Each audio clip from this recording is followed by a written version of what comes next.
皆さんこんにちは。ジャパニーズポッキャス with 花へお越しくださりありがとうございます。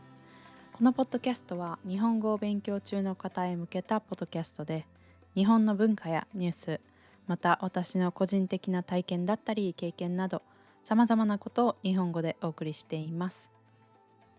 皆さん元気にお過ごしでしょうか？今回は節約のために買わなくなったもの8選というテーマでお話ししていこうと思います。私は旅行にたくさん行く方なので、それをこのポッドキャストでも話していたと思うんですけど、で、中には、この人めっちゃお出かけするやんとか、旅行そんないっぱい行ってたらお金めっちゃ使ってるんやろうな、みたいに、思う方もいるかもしれませんが、確かにそうです。その通りで旅行は確かに、お金はね、使います。お金を1円も使わずに旅行をしているわけではないので、確かにお金は使っています。で、この解決方法は収入をもっと増やしてお金何円使ってるとか気にしなくてもいいぐらい収入を増やすか、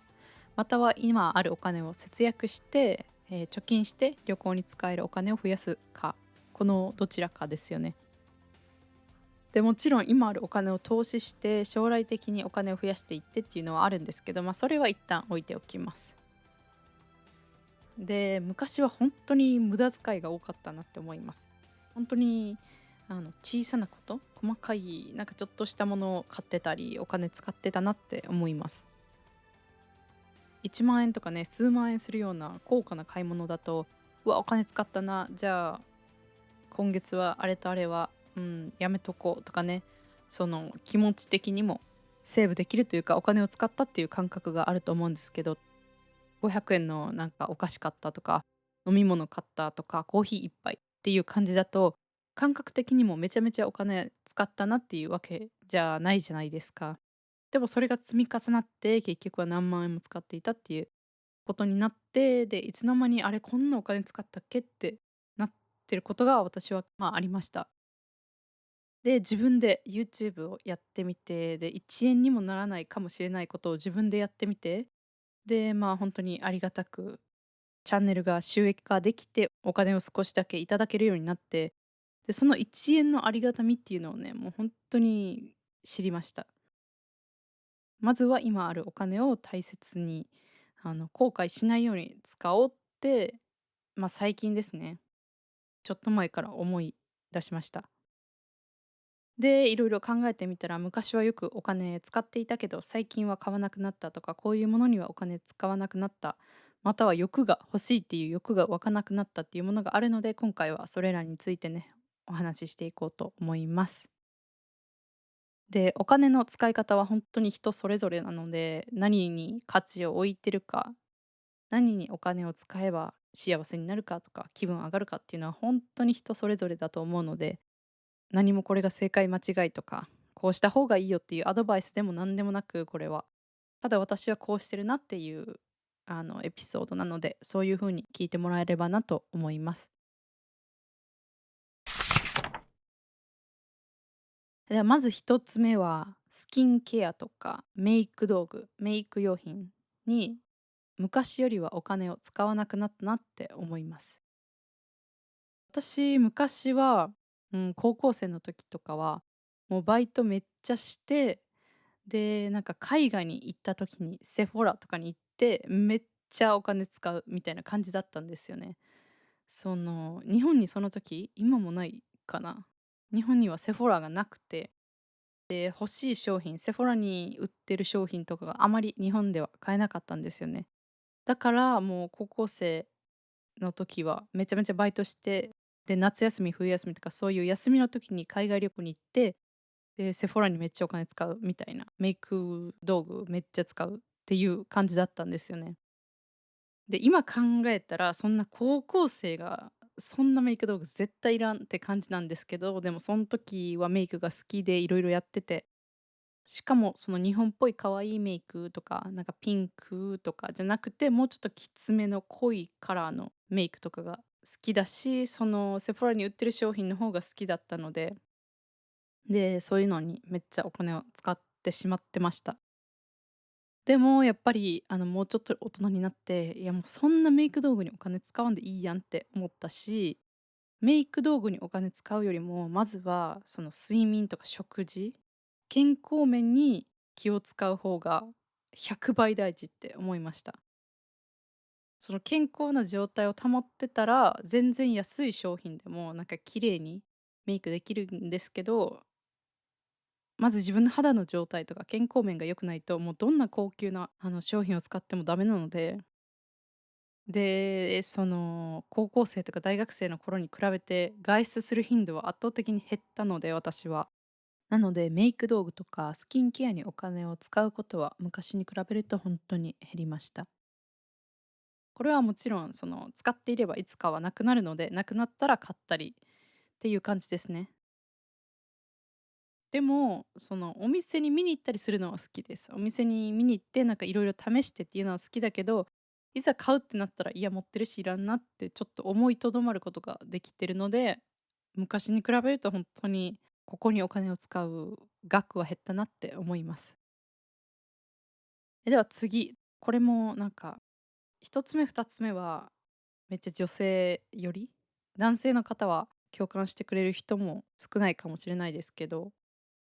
2つ目はトレンドの服とかワンシーズンしか着られない服っていうのはもう買わないようになりました。で、これはファストファッションの服を一切買わないっていうわけじゃないんですけど、あとユニクロとかは結構買います。買うんですけど、なんかめっちゃトレンドのちょっと奇抜な変わった服とか、なんか昔は、まあ流行ってるし、可愛いから安いし買おうっていう感じだったんですけど、もう最近はそういうのは結構もうどうでもいいというか、ベーシックな服が一番好きっていうのに気づいたので、で、いつでも、どのシーズンでも着られるので、なので、もう本当にベーシックな服しか買わなくなりました。で、去年か2年前ぐらいに少し高いスウェットの服と、あとニットの服を買ったんですよね。で、昔だったら、高いしって思ってたんですけど、まあ、高くてもいっかと思って買ってみたら、もう着心地、やっぱり生地とかもちょっとだけ高いので、着心地が全然違って、着ている間、その服を着ている間もなんかずっと幸せっていう感じだったんですよね。なので、もう安い服、安いからとか、バーゲンだから、セールしてるからいっぱい買おうっていうよりかは、もう本当になんか着てて自分が着心地がいいかとか、何シーズンも絶対着るかっていうのを考えて買うようになりました。聞いてみれば当たり前っていう感じかもしれないんですけど、やっぱりね、なんかファストファッション安いし、可愛いし、ま、いっか買っちゃえっていうのはあったんですけど、でも本当にいらないなって感じました。で、あとそのいい服を少ししか買えなくても、その少しの中で着回せるように、いろんなコーディネートを組めるように考えたり、そこをちょっと学んだりすると、全然服の数は少なくて大丈夫だなって思ったので、そうですね、トレンドの服とかセールだから買うとか、ワンシーズンしか着ないような、なんか奇抜な服はもう買わないようになりました。では次3つ目、買わなくなったものはグッズです。これはね、もう本当に人によるというか、あんまり共感してくれる人もいないかもしれないんですけど、グッズっていうのはなんか K-POP のアイドルのグッズとか、いろんなね、アニメのグッズとかそういうのいろいろあるじゃないですか。で、そういうの私はもう本当に買わなくなりました。で、なんか K-POP のアイドルっていうか、K-POP のそうですね、K-POP のアイドルは各アイドルごとに、何て言うんでしたっけ、ライトがあるんですよね。各グループごとにデザインが違って。で、それだけ唯一買いました。やっぱりコンサートに行くとそれを使ってなんか演出をしていたりするので、あった方がね、めっちゃ楽しめるので、それは最近でも唯一買ったグッズなんですけど、その他のなんか、タオルとかキーチェーンとか、なんかガチャとかもいろいろあるじゃないですか。アニメでも、そのアニメのポストカードとかもあるだろうし、ガチャ系、中に何が入ってるかわからないとか、何が出てくるかわからないようなそういうグッズ系はもう本当にいらないって思いました。で、やっぱりそれが好きな人だとね、アニメとかそのキャラ、そのアイドル、そのグループが好きな人からしたら、ここにお金を使うために働いてるっていう人はね、結構いると思います。なのでその人たちはそれで全然いいと思うんですけど、私は中学生ぐらいに、ワンダイレクションがめっちゃ好きで、ワンダイレクションの、グッズにめちゃめちゃお金を使っていました。で、中学生なので、もちろん働いているわけでもなくて、親に「お願い買って、もうこれだけ、もうほんまにあと1個だけ、これだけほんまにお願い買って買って」っていう感じに、めちゃめちゃお願いして買ってもらってたり、自分がね、もらったお小遣いを全部そこに使ったりとかしてたんですよね。で、それが私のなんか人生で唯一のオタ活というか、グッズにめっちゃお金をつぎ込んだことなんですけど、で、それをやって以来、高校生とかなんか大学生になって、なんか、あ、ここにお金使うのは、ちょっと違うなってなんかだんだん思い出して、で、今でもなんか好きなアイドルとか、ちょっと応援してるコンサート行くっていう場合はあるんですけど、で、毎年なんかコンサート行ったりもするんですけど、グッズはね、マジでほとんど買わないです。では次は紙の本です。紙の本も最近はもうほとんど買わなくなりました。まず私は本を読むのがそんなに好きっていうわけでもないので、もともとたくさんお金を使っていたわけではないんですけど、なんかやっぱり紙の方がいいのかなみたいな感じで、たまに買ってたんですけど、やっぱ持ち歩くのもめんどいし、重たいし、なんかちょっと隙間時間ある本読みたいっていう時はやっぱりスマホでパッて開けてパッて読めた方が全然いいなっていうのに気づいたし、あとなんか Amazon で Kindle で読む時ってなんか Kindle の方がだいたい本って安いじゃないですか。なので、もう紙の本は全然買わないなって思います。漫画も全然買ってないし、なんか例えば人からもらった紙の本とかあったら、全然それは大事に取っておくんですけど、自ら紙の本を買う機会ってもうほとんどないなって、最近はあんまり買ってない気がします。で、買う機会があるとしたら、その電子で、デジタルで一回読んでみて、うわ、この本めっちゃ好き、何回も読み返したいって思ったら、紙の本を買うこともあるかもしれないです。でも最後に確かに買ったのいつだろうっていう感じですね。もうあんまり記憶にないというか、あんまり思い出せないんですけど、多分これからも紙の本を買うことは少ないかなと思います。本当に言うと、紙の方が好きです。なんかお金とか、実際自分の生活を考えてみると、スマホでパッて読めた方がいいし、持ち歩くのとか重いし、なんか物増えるのがあんまり好きじゃない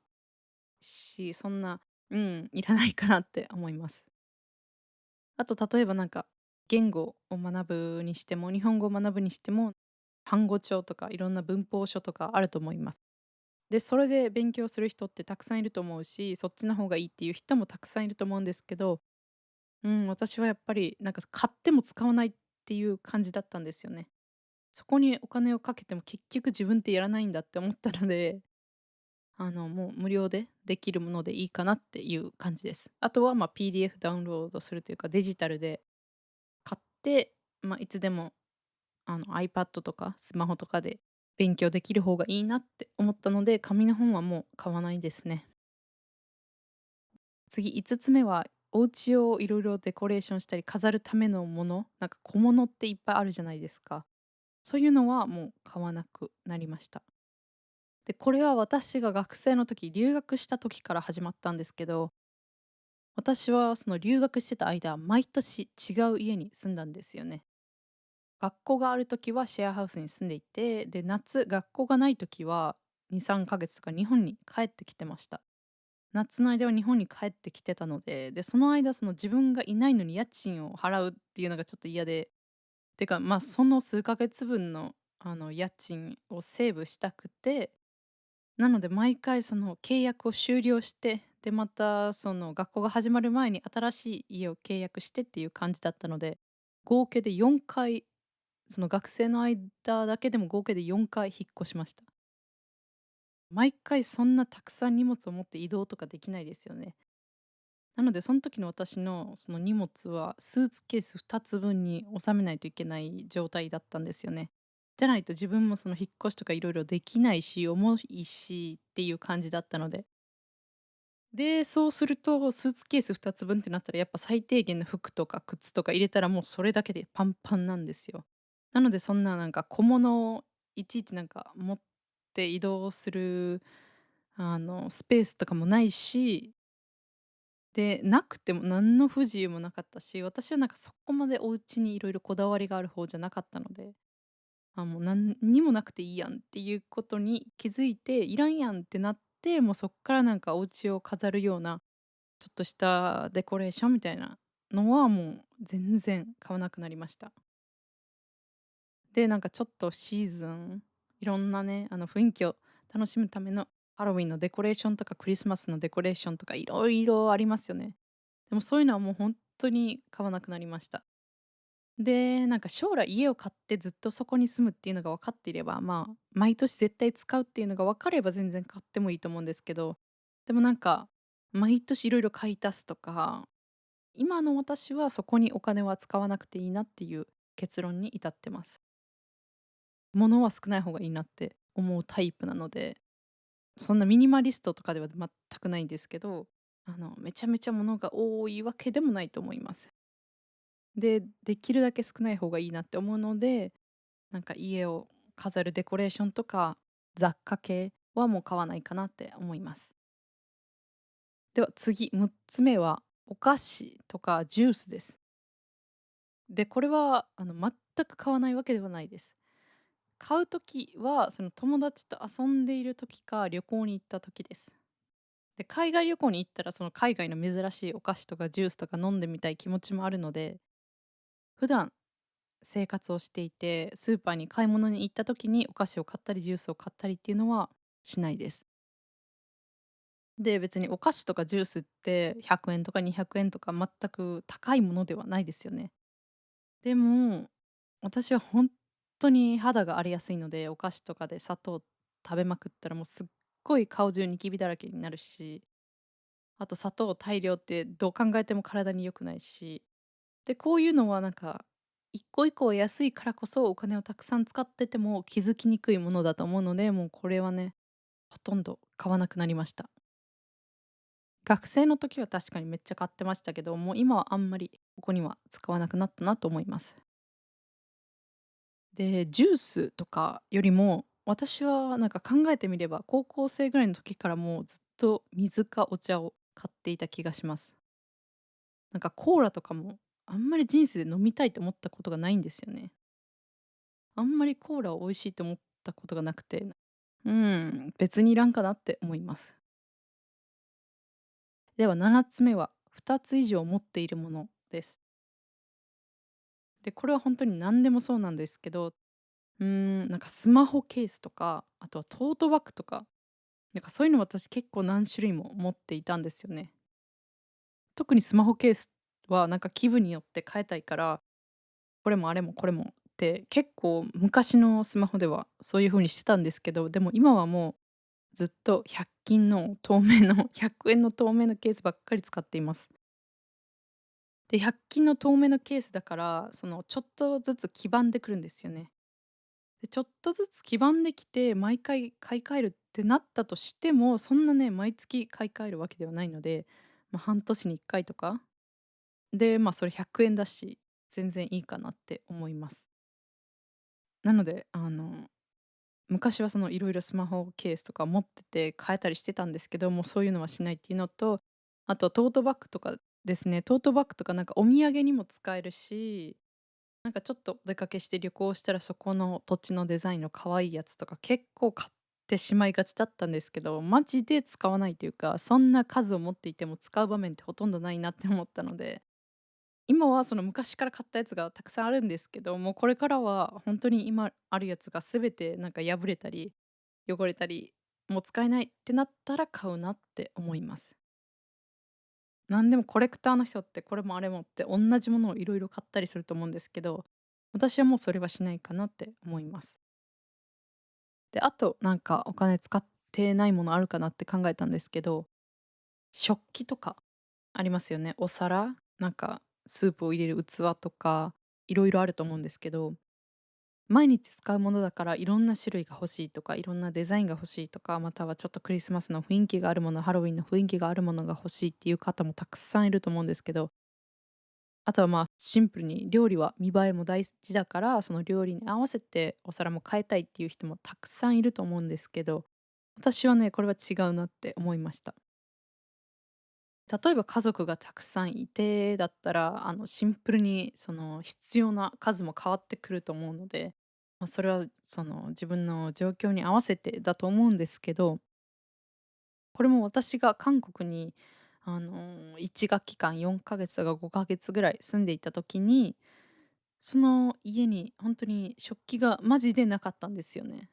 平たいお皿1個とお箸、1セット2本ですね。1個と、あとはちょっとスープとか入れる用の深めのお皿とコップ1個しかなかったんですよ。で、それだけで4ヶ月、5ヶ月過ごしたことがあって、で、それで全然いけるじゃんって気づきました。そのいろんななんか小さいお皿、大きいお皿ってあったらもちろん見栄えも良くなるし、テンションも上がる人もいると思いますけど、私は、全然なんかコップ1個で、食器、器1個で過ごせるやんって思ったので、もうね、本当にいらないなって思いました。まずその人数分、一人暮らしだったら1つ、二人暮らしだったら2つみたいな感じで、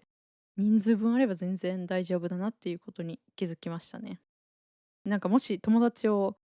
お家に呼んでパーティーをよくする人とかだったらもっといるかもしれないですけど、私はそういうタイプでもないので、全然いらないな、そこにお金は使わなくていいなって思いました。将来自分がね、例えばお家買って、なんか結婚してとかだったらもっと変わってくると思うんですけど、今はいらないなって気づきました。今回は節約のために買わなくなったもの8選ということで、私が最近あまりお金を使わなくなったものについてお話ししました。で、他にも本当にいろいろあるんですけど、私はもともとなんかそんなにいろんなものにたくさんお金をもう全財産使うみたいなタイプではないです。例えばなんかキーチェーンとか、なんかラブブとかちいかわとかいろんなキャラクターいますよね。で、そういうキャラクター系にももともとあんまりお金を使わないし、そうですね。キャラクター系には私は本当にお金は使っていないです。で、皆さんはどうですかね。最近これにたくさんお金を使ってるなとか、あとはもうこれにはお金使わなくなったなとか、いろいろあるかと思います。年齢によってもいろいろ変わってくることはあるかと思います。で、もちろんそのお金をどうやって節約するかとか、何を買うか何を買わないかっていうのも大事だけど、収入を増やすのも大事ですよね。今あるお金でどう過ごすかもう本当に大事だけど、収入を増やせばね、その心配もなくなるのは当たり前ですけど、なので収入を増やしつつ無駄遣いばっかりしててもなって気づいたので、節約もというか無駄なものに、私が後で後悔するようなものにはお金は使わないでおこうって決めた、8個を今回は紹介してみました。でもいろいろコレクターの方、本当に好きでもう一生持ち続けたいから何かを集めてるって方もいると思いますし、投資目的とか将来絶対これ高くなると思うから高くなったら売るために今買うよみたいな人もいると思います。本当に人それぞれだから、お金の使い方なんて何が正しい何が間違いもないと思うんですけど、無駄に使ってて気づいたらお金減ってるみたいなことあるよねって思ったので、今回はそれらについてお話ししてみました。では最後にお知らせです。現在 YouTube と Patreon でメンバーシップをやっています。動画のトランスクリプトが欲しい方、またはこのポッドキャストがこれからもね長く続けていけるように応援したいって思ってくださる方がいましたら、ぜひメンバーシップの参加お願いいたします。またすでに参加してくださった方々、本当にありがとうございます。皆様のサポートのおかげでこうやってねずっと続けていくことができるので、本当にありがとうございます。これからもどんどんポッドキャストエピソードを更新していこうと思うので、応援していただけると本当にありがたいです。では今回はここまでになります。今回も最後まで聞いてくださり本当にありがとうございました。では皆さんまた次回のエピソードでお会いしましょう。皆さん良い一日をお過ごしください。それでは。